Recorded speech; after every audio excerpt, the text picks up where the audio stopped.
بسم اللہ الرحمن الرحیم۔ السلام علیکم ورحمۃ اللہ وبرکاتہ۔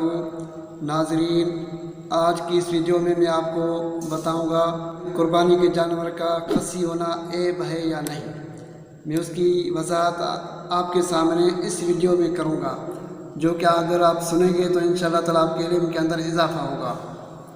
علماء اسلام فرماتے ہیں کہ عیب سے مراد وہ عیب ہے جو تجار کے نزدیک عیب شمار کیا جائے، جس عیب کی وجہ سے قیمت میں کمی واقع ہو۔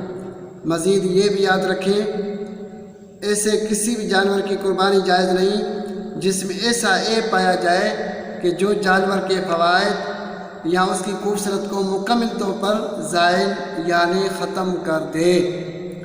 چنانچہ اب تک کی گفتگو تعریف عیب سے معلوم ہوا کہ قربانی کے جانور کا خصی ہونا تجار کے نزدیک عیب میں داخل نہیں، کیونکہ اس جانور کے خصی ہونے کی وجہ سے قیمت میں کمی واقع نہیں ہوتی، بلکہ اس کی قیمت بڑھ جاتی ہے۔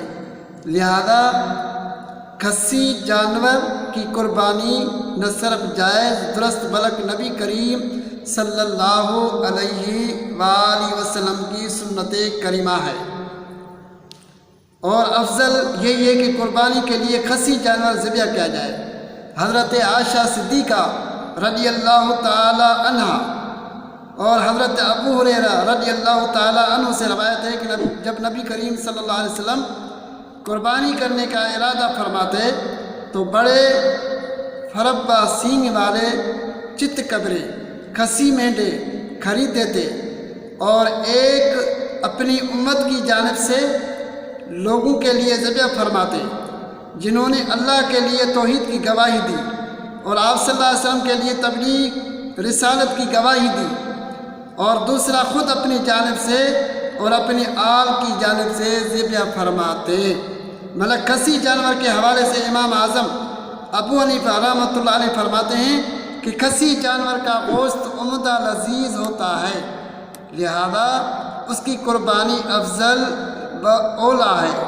اسی طرح امام اہل سنت مولانا شاہ احمد رضا خان بریلوی رحمۃ اللہ علیہ فرماتے ہیں خصی جانور کی قربانی جائز ہے، اگرچہ اس کمی سے اس جانور میں عیب نہیں، بلکہ وصف بڑھ جاتا ہے کہ خصی کا گوشت بنسبت مال غیر خصی کے زیادہ اچھا ہوتا ہے۔